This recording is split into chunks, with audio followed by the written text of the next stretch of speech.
U.S. Army Sergeant Bowe Bergdahl is awaiting sentencing after pleading guilty to desertion and misbehavior before the enemy, which could land him in prison for life. We'll discuss how Barack Obama got us into this mess. Then, Amber Athey and his Eminence, Paul Bois, join the Panel of Deplorables to talk about the woke UPenn TA who refuses to call on her white male students, lucky kids, vicious dictator and World Health Organization Goodwill ambassador Robert Mugabe, and Snoop Diggity Doo Dap's latest hip-hop ditty, Make America Crip Again. I'm Michael Knowles, and this is The Michael Knowles Show.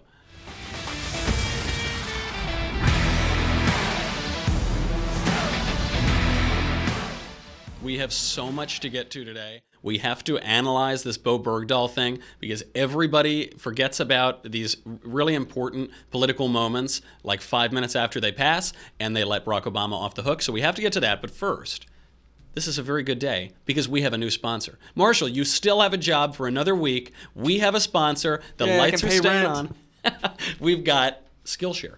Skillshare is an excellent sponsor. One nice thing about doing this show, other than not having to do any actual work anymore and just talking all day, is that we get free trials of a lot of these great products. Skillshare is the one that is going to change my life, and it'll probably change yours too.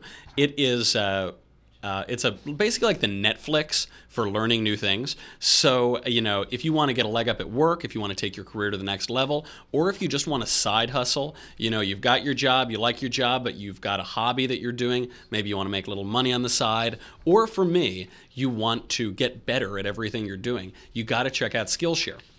They have a gazillion classes. They have over 3 million members and more than 17,000 classes. That's a real number. 17 classes at your disposal if you sign up. It's the Netflix for online learning.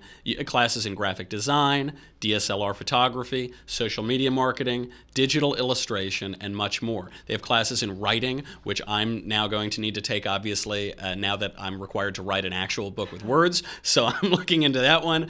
They're taught by industry experts, experienced professionals. They're great if you're going to build your career or you're trying out something new. The ones that I really like are all about how to get faster at doing the things you already do. So I read slowly. They have multiple classes on speed reading, on how to just inject your brain with knowledge. Skillshare itself is basically an example of this. They'll have a 3-minute course on how to pick up the basics of a language. They're really, really good. So whatever you want to do, design, photography, marketing, entrepreneurship, check it out. Skillshare is giving my listeners a 1-month free trial of unlimited access to 17,000 classes. So it's not like you get to try one and then 2 lessons in, you have to pay a lot of money or something. You get a month completely free. These classes are pretty quick, so you can get a lot of knowledge in. You would be a big dummy if you don't take advantage of this. You can lead a horse to water, but you can't make them learn a bunch of new skills. Go over there right now. Go to Skillshare.com/Michael. It's important to put in /Michael, M-I-C-H-A-E-L, because then they'll know that we sent you, and then we get to keep the lights on, and I get to keep Covfefe in my mug. So be sure to go over there, Skillshare.com/Michael, and start your free month trial today. Okay. All right, now we have to get into the news. We've got this Bowe Bergdahl story. He has pleaded guilty. And I don't know if you remember him, but Bowe Bergdahl is the deserter for whom Barack Obama traded 5 extremely dangerous Taliban operatives. He was being held by the Taliban. He dumped a lot of guys out of Gitmo, high-profile terrorists, to get this guy back. Trump has called Bergdahl a traitor who should be executed in typical Trumpian nuance, and we're awaiting the sentencing now. But it's easy to gloss over all of this recent history. Let's be clear. Barack Obama's radicalism and ineptitude is what got us here. 6 Americans died looking for this guy when he deserted his post.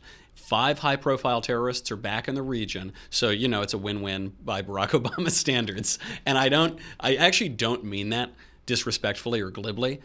This is the deal he wanted. This is the art of the deal, according to Barack Obama. We'll get into why he wanted this deal later. But a traitor, a deserter back in our country, and 5 terrorists back on the battlefield, Barack Obama thought this was a good idea.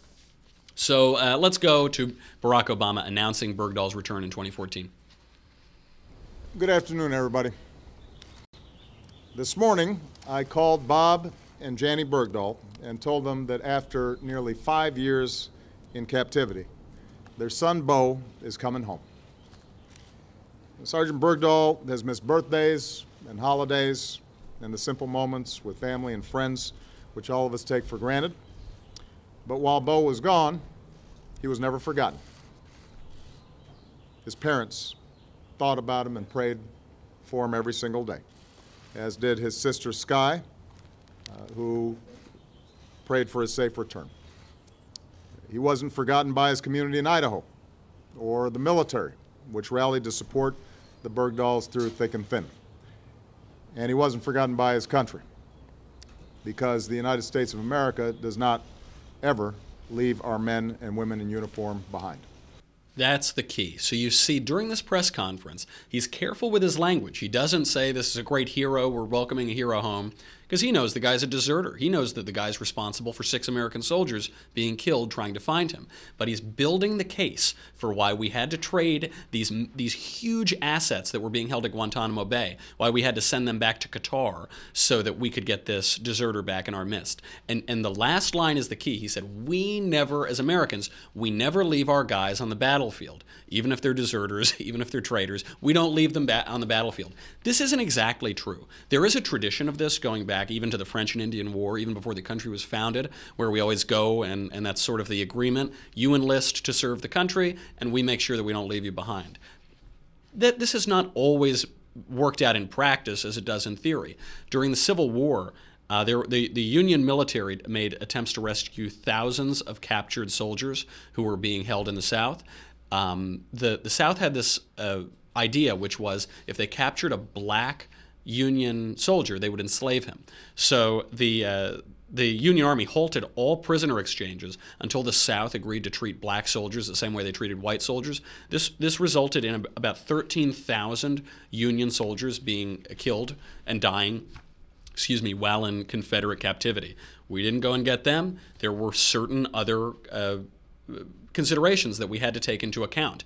Obviously, things are not that simple. It's not an automatic rule that the moment someone is in captivity, we send out this battalion and this group of people. There are considerations that have to be made by the military leadership, by the civilian leadership. In World War II, Americans were being held POW in Hiroshima and Nagasaki.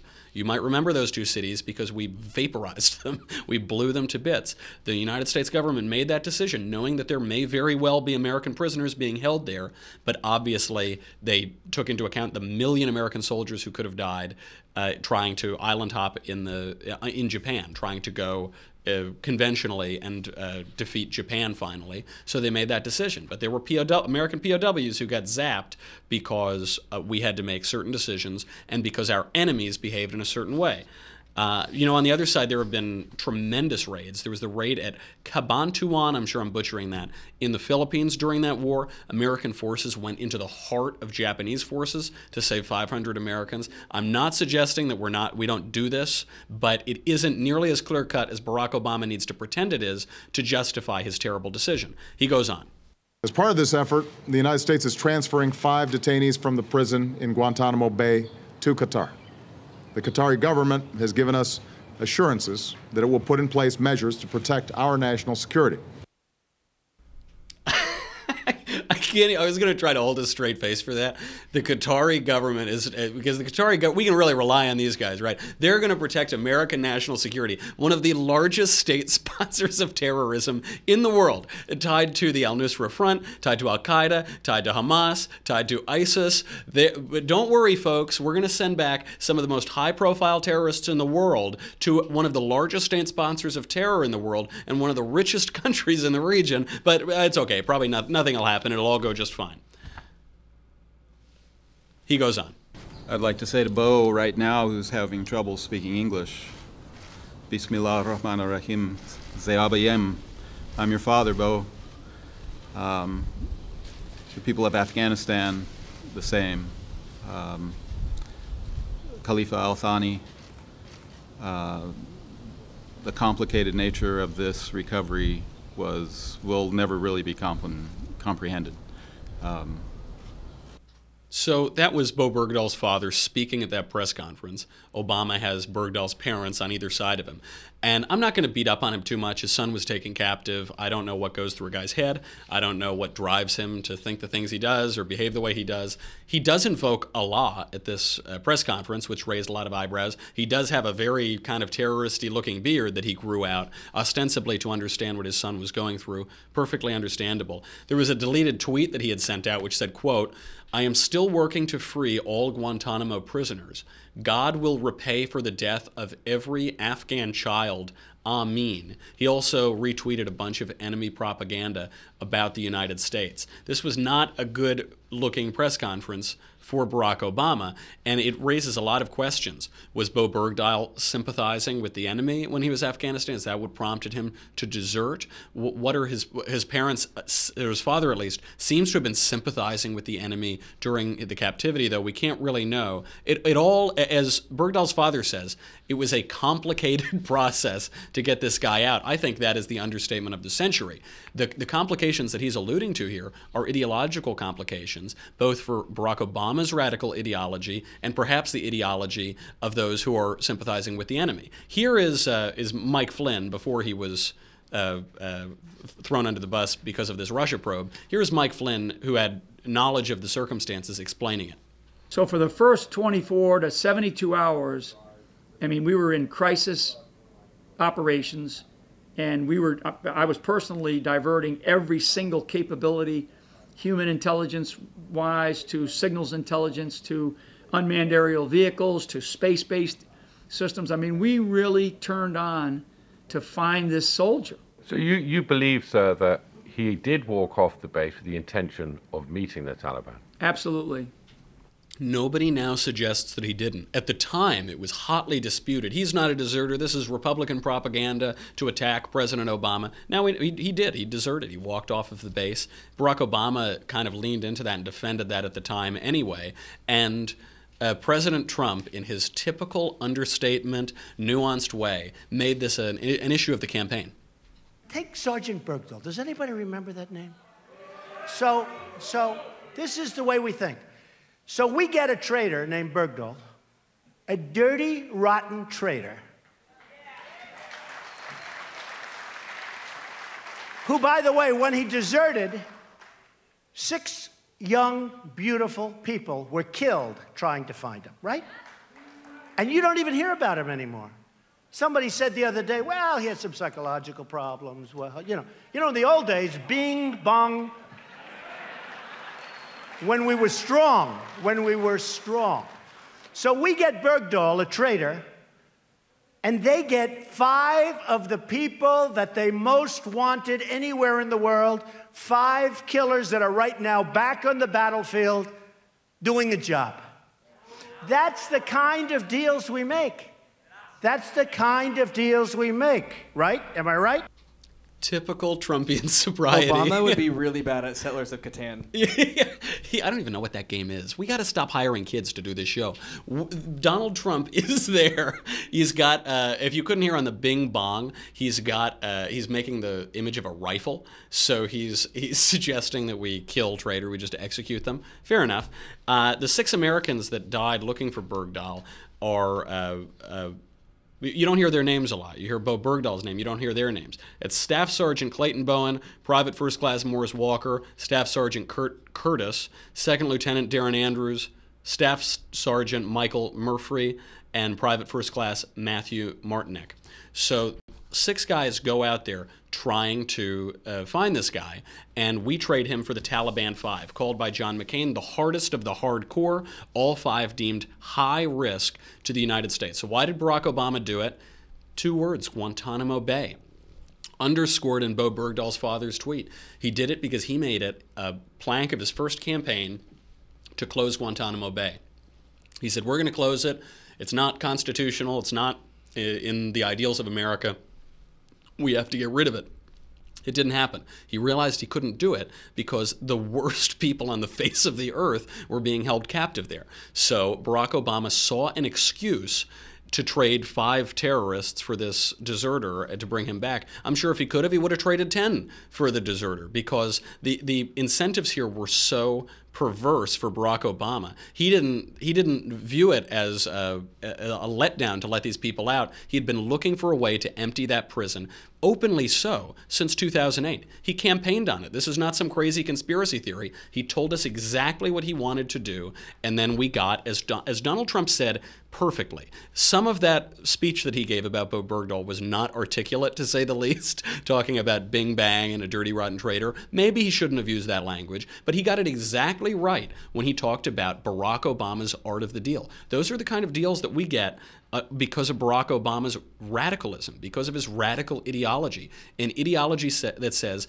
that we are the cause of a lot of troubles in the world. We're not protecting the world. We're causing a lot of troubles. We need to get out of other people's business. We can't have these awful terrorists in Guantanamo Bay. It's not right. It's wrong. Let them all out. And that's the result that you get. And unfortunately now there's a new sheriff in town, and Bowe Bergdahl appears to be getting what he deserves, but we'll have to wait for sentencing. Before the sentencing, we have to bring on our panel. We have an excellent panel today of His Eminence, Paul Bois, and of the Daily Caller's Amber Athey.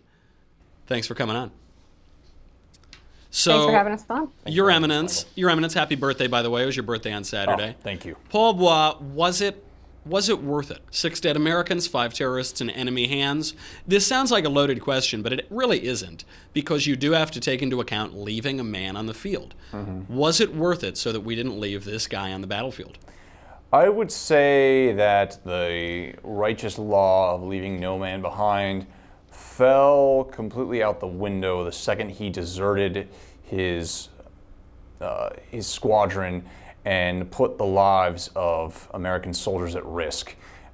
So I believe the intensity to retrieving him severely lowers at that point, and trading five terrorists for him, for someone who deserted his base and people died as a result of it? Absolutely not, no. But is it worth trying to get him at least? Sure, he's a dirty, rotten terrorist, as Trump says, but he's still our guy, even if he deserts.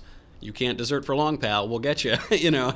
Maybe we shouldn't have traded 5 terrorists for him, but should it be the policy of the United States to always go after guys that we lose on the field? I would agree. It still should be in our policy and our priority to get him back. But like I said, the intensity by which we do it severely goes down when they desert and put other Americans at risk. Fair enough, and maybe we don't give up 5 of the worst guys on earth. Maybe we only give up 3. Amber, do people understand that Barack Obama did this intentionally? Do people get that this was a strategic decision, or will his radicalism be whitewashed by history and he'll just be a sort of amiable, middle-of-the-roader when historians look back? I don't think people fully understand that this was clearly just a ploy, as you said, to close Guantanamo Bay, because when he first talked about doing that, the normal person's reaction was, well, what are you going to do with all of these terrorists that are there? And this was a really easy way for him to just get rid of 5 of them. But the problem is that history always looks more favorably upon past presidents, unless, of course, you're George Washington or Thomas Jefferson, in which case liberals will try to tear down your statues. But let's look at some of the other Obama era scandals. People aren't talking about Fast and Furious anymore. The only reason they're talking about Benghazi is because they want the incident with Niger to be Trump's Benghazi. So I think this is just going to be another example of things being whitewashed throughout history, and Obama's going to be considered the perfect moderate Democrat. Just on that point, that awful congresswoman with the silly hats, Frederica Wilson, who completely politicized this fallen American hero, LaDavid Johnson, she has said that this is Trump's Benghazi. She's saying that Trump's alleged impoliteness on the telephone, which we don't have a ton of reason to believe was impolite because we've heard other calls of his to Gold Star families, but she's saying this alleged impoliteness, this is his version of Benghazi. The best part about that statement is that it acknowledges that Benghazi was Benghazi. It acknowledges that was, finally, a Democrat is admitting that was a terrible scandal that rightly plagued Hillary Clinton and plagues her today. People seem to be missing that point, that in her criticizing Trump, she's acknowledging how bad Benghazi was. Sad. Yeah, which makes herself look so silly because she only has tweeted about Benghazi twice. She tweeted about it once the other day when she said this was Trump's Benghazi, and then she tweeted about it when it very first happened to offer her condolences to the families of the soldiers who died. So there's a huge silence in there. So if she's going to sit here and say Benghazi was a big deal now, she's just making herself look idiotic. Hold on, you're telling me that a woman who wears sequined cowboy hats on the floor of the United States Congress, she might look a little silly? I don't believe it. This is the Shocking, intrepid isn't it? reporting at the Michael Knowles Show. Okay, we've got a lot more to talk about. We've got to talk about woke TAs and white males and Goodwill ambassador Robert Mugabe. But you can't watch any of that if you don't subscribe to the Daily Wire. We've got to say goodbye to Facebook and YouTube. To everyone who already subscribes, thank you very much. It keeps the lights on. It keeps my coffee full of cafefe, or my Leftist Tears tumbler, rather, full of cafefe. So we really appreciate it. But come on over to the Daily Wire. It's $10 a month, $100 a year. You get me, you get the Andrew Klavan Show, you get the Ben Shapiro Show, yada, yada, yada. Who cares, right? But you get this. And you can't get this anywhere else. You just have to subscribe. It's the only place to get your What's it made out of leftist today, tears. Michael? Well, it's always made out of the hardest metals on Earth, which we have concocted here in the Daily Wire laboratories of crushed up Steve Crowder mugs. So we have this is absolutely the scientific cutting edge. It holds delicious leftist tears. Now we're serving up a vintage of Frederica Wilson. So we've got it's really good. There's some sequins in there, so watch that it doesn't get stuck in your teeth or your throat. But otherwise, it's either hot or cold, always salty and delicious leftist tears. Go over to dailywire.com right now. We'll be right back.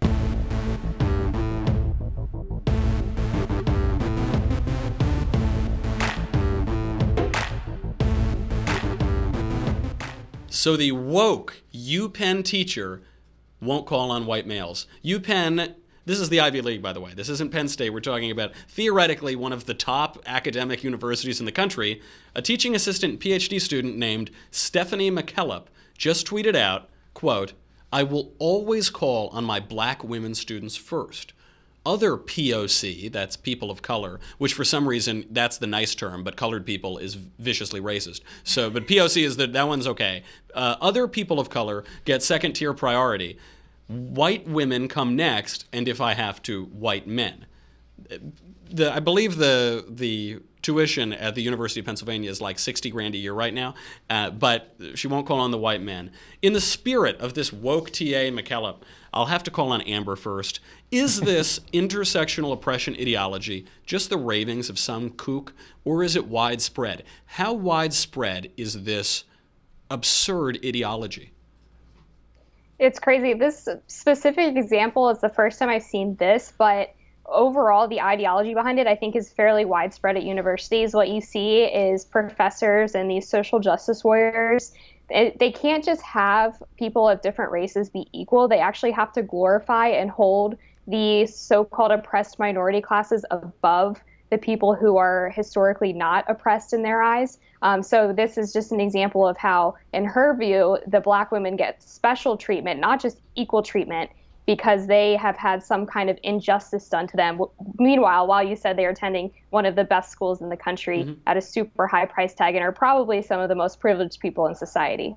You know, I believe the largest mass lynching in American history was against Sicilians. This is a true story. 11 Sicilians were lynched in, I think, 1891. It's one of the reasons Columbus Day became a holiday. Does this mean Shapiro has to give me a raise? As a Sicilian American, as a partially Sicilian American, historically very oppressed? I don't know. I'm going to ask him about it. Paul Bois. Yeah, only if I get a raise for being a woman. Well, we could raise your payment for the Michael Knowles Show Panel of Deplorables infinitely, because we here, of course, pay nobody anything, probably including me. Paul Bois, isn't this just an example of patriarchy and institutional racism? Because I never wanted to be called on in class. These kids get a free pass. They don't have to do any class participation. Just the white man getting one over on everybody else yet again. Yeah, Michael, I mean, doesn't it seem rather counterintuitive to just make the white men just like sit around and be lazy during the class and make all the colored students just like have to work extra hard? It's almost beyond parody, you know, how this works. No, we're gonna show you equality. All you white men, kick back and have a pina colada, and all you black students, now you have to do all the work. Unbelievable. Might as well just raise the curriculum for all the minority students and make them work like super extra hard so they can get an A. And do you think that this is, because I think most people in America, when they read stories like this, are shocked that this goes on. But I remember I was in college not too long ago. I was in a place just as crazy as UPenn, that this really is this is common sense to these people. It is common sense that white male students should be disadvantaged because of historical injustices and the intersectional ideology. You are looked at as insane if you question that ideology. How widespread is this in elite institutions? And is it creeping down at all in the regular culture? Or is the regular culture just going to vote for Donald Trump and say, enough of your craziness? I would say, yes, it is very widespread in elite institutions. I mean, I went to Cal State Northridge, and even it was prevalent there, and that's a smaller college here in California, and I can only imagine how bad it gets in, Ivy League and elite institutions like UPenn and Yale and Harvard. It's just widespread there. And then in terms of how it trickles down into the broader culture, I mean, that is an interesting question. I certainly think that the institutions, the cultural institutions, have bitten the apple on this. Hollywood certainly has major corporations, Starbucks, Target, what have you.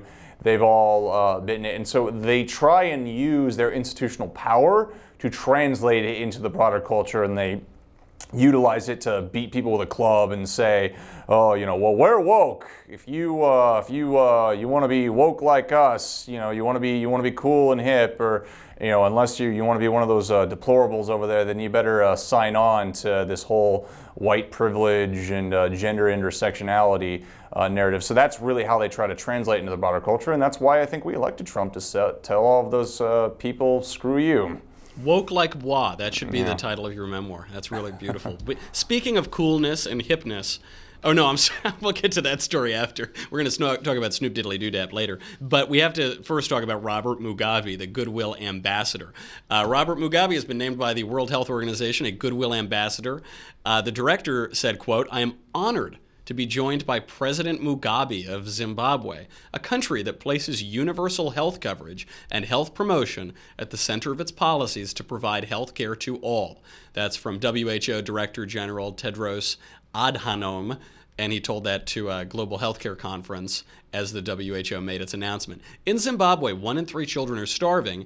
Mugabe is the oldest leader, or really just dictator, in the entire world. He enjoys being compared to Hitler. He has constantly rigged elections. He even won, quote unquote, the Zimbabwean lottery in 2000. He said that whites are second-class citizens in Zimbabwe and that they're better dead. This is the guy who is a Goodwill ambassador for the WHO. WHO, we will point out, has since rescinded its offer. Paul Bois, does this prove that multinational organizations like the WHO, the United Nations, that they're just mouthpieces for dictators, as we on the right have claimed for decades? Yeah, Michael, I'm actually kind of surprised they kicked him out because he fits right in. I mean, this is an organization who one of their founding members was Stalin. I mean, this is an organization who, on their 70th anniversary, they parade a bunch of dictators to talk about the importance of dignity and human rights, people, leaders of China and Cuba. I mean, it's an organization, half of their 193 members are deemed by human rights groups to be not even free at all and in violation of every human rights principle we have, the human rights principle we have on record. So, I mean, my opinion of the UN is just basically disband them as an organization, just keep them as just like a forum for nations to come and debate about their spit spats, but everything else is pretty much useless. Turn it into luxury condos. There's a great cigar bar nearby called the Cigar Inn on 53rd and 2nd. Turn it into luxury condos. Maybe I'll get one there someday. It'll be closer to my favorite stogie spot. And you have made a good point, Your Eminence, Mr. Bois, because I've never heard someone make a positive case for Mugabe, but compared to Stalin, Robert Mugabe is pretty good. Robert Mugabe, better than Stalin. Goodwill ambassador. Amber, doesn't this highlight the absurdity of liberals do this all the time, lefties do this all the time. They point to places with crushing poverty and corruption like Cuba, and they laud them for so-called universal health care. Universal health care that doesn't have any medicine, that's rife with corruption, that no one gets to access. I was in Havana. Some locals pointed to the hospital. They said, there it is. Anybody can go in, and you have to bring your own medicine and your own tools because they won't have any there. You have to basically bribe doctors to work on you because the doctors don't make any money either. Doesn't every tin pot dictator and every banana republic around the world have a whole host of goods that don't ever seem to materialize?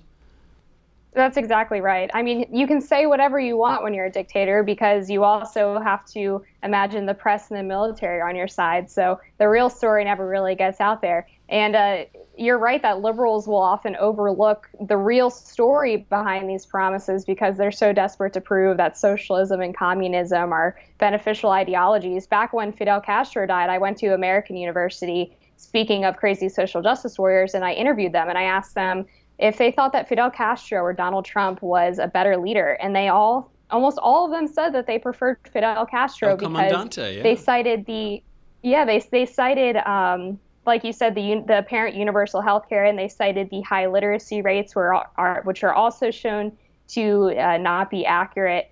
So they have no examples of actual working communism or socialism. But because they keep pushing for it in the U.S., they have to just go by what these dictators are saying, which is a really distorted version of reality. And they have the press on their side, as you say. The press is so key here. And it must be what it feels like for Barack Obama to have CNN, you know, for Mugabe to have the Zimbabwean press or Pravda for the Soviets or something like that. And that's the worry when we talk about fake news. The worry isn't, I don't think there's any worry right now that we're going to ban the media outlets in the United States. The worry is that they're sycophants for Democrats. The worry is that they're just machine guns for the Democratic Party. They're a communications firm flacking for them. And that's no good. I mean, that's no different than Pravda. So we got to knock them while we can. Okay, moving on to the most important news. Hip-hop crooner Snoop Doggy Puff has a new piece out on our fearless leader. It's called Make America Crip Again. Now, I wanted to play this clip of the random noises and cacophony that he calls a musical piece, but unfortunately there's so much expletive in it that we can't do it on the show. Yeah, no time to edit. Yeah, it'd just be a bleep. It'd just be a long bleep. So I can quote the lyrics. Snoopy says, "The president wants to make America great again. F that, we gonna make America crip again." Crip referring to the gang that I guess he was associated with. Now, this is a marked change in hip-hop. Hip-hop is turning on President Trump now, but hip-hop used to love Trump because he was a symbol of conspicuous wealth and success and something to aspire to. So a young musician named Young Jeezy once warbled, quote, and I'm going to change a couple words because I don't want to get yelled at, quote, "Richest ninja in my hood, call me Donald Trump." There were 318 mentions, according to Nate Silver at 538, of Donald Trump between 1989 and 2016. Amber, why does hip-hop not like Donald Trump anymore? Well, because he's a Republican. I mean, it's fairly obvious. Most of these rappers are good buddies with Barack Obama and I guess to some extent Hillary Clinton, although I don't think she's quite hip enough for most of them. But the part that really got me about Snoop Dogg's rap is mentioning he wants to make America Crip again. He explained that the Crips were originally founded to be sort of the new Black Panther Party. Obviously, what they ended up being was a very violent gang in California. So for him to lecture about Donald Trump being a terrible person, and with Eminem too, but then to promote gang culture is a bit absurd, I would think. Snoop's also a drive-by shooting criminal. So, you know, I mean, it's at least it's of a piece when he says we want to make, pun intended, that he wants to make America crip again. Paul Bois, is there anything redeeming about this terrible music? Because I try, you know, people say I'm like an old curmudgeon. I sound like a caricature of just an old Republican who's like, you kids with your hip-hop. But it's horrible. It's just not good. I have so frequently tried to convince myself that hip-hop songs are good or in any way, but I can't. They're just terrible. Is there anything redeeming about it? Well, as Aristotle said, Michael, music... Good, I'm glad you don't sound like an old curmudgeon. Tell me what Aristotle said. Yeah. As Aristotle said, Michael, music gives soul to the universe. And to be quite honest, I've always found hip-hop to be a very miserable genre of music. It's way too carnal of a genre. It's all about just the beat itself, and that's why if you listen to even like a quote-unquote good hip-hop song, you're pretty much bored with it within like two or 3 days, and you never really want to return to listen to it ever again. So that's one thing. But in terms of the culture that it's bred, especially when you look at previous black musicians of previous generation. You had soul music. You had gentlemen like Nat King Cole. Such beautiful music that contributed so wonderfully to the American songbook. And there's nothing that's going to be remembered in hip hop 50 years from now.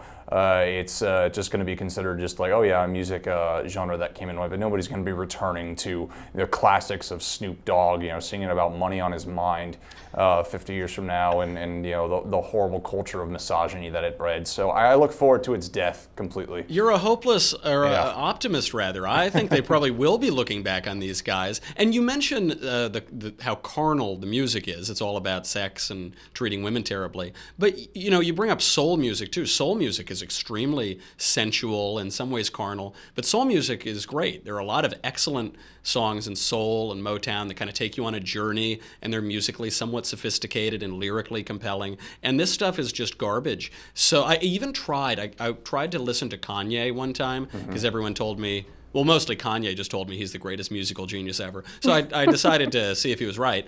And the thing is, he is sort of good in that he has good taste in music, so he samples good songs and then he makes them worse by singing on them. So like he even wrote a song with Paul McCartney. He wrote a couple songs. One is called Only One, which is really good. Kim Kardashian said it was her favorite Kanye song.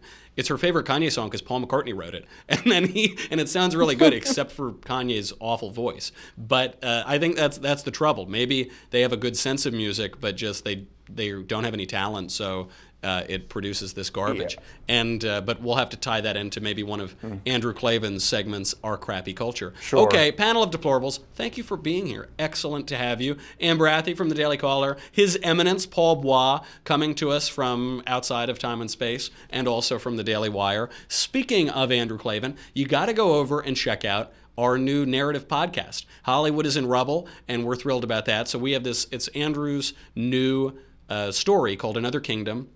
It's about a totally failed guy in Hollywood, failed screenwriter, who wanders into another dimension and finds out he's the suspect in a murder with a bloody dagger in his hand and a dead body at his feet. It's really fun. We released it a couple weeks ago. Thanks to everyone who's listened and left a review. We've got like hundreds of reviews now up on iTunes. They're all 5-star except for one 2-star review. I think that's my third cousin once removed Hillary Clinton. So sorry, Hillary, I'm sorry you didn't like it. If you go over there, please subscribe and leave a review. That really helps us out. I think we were number 12 in arts on iTunes over the weekend. So it's the cure to the Klavanless weekend. And if you don't like crappy culture like Snoop Diggity Doo Dap, then listen to our show, and it's pretty compelling, I think, and also the last role that I'll ever have in Hollywood. Other than that, get your mailbag questions in. That's going to be on Thursday. We will change your life forever. And then that's our show. Come back tomorrow. We'll do it all again. I am Michael Knowles. This is The Michael Knowles Show.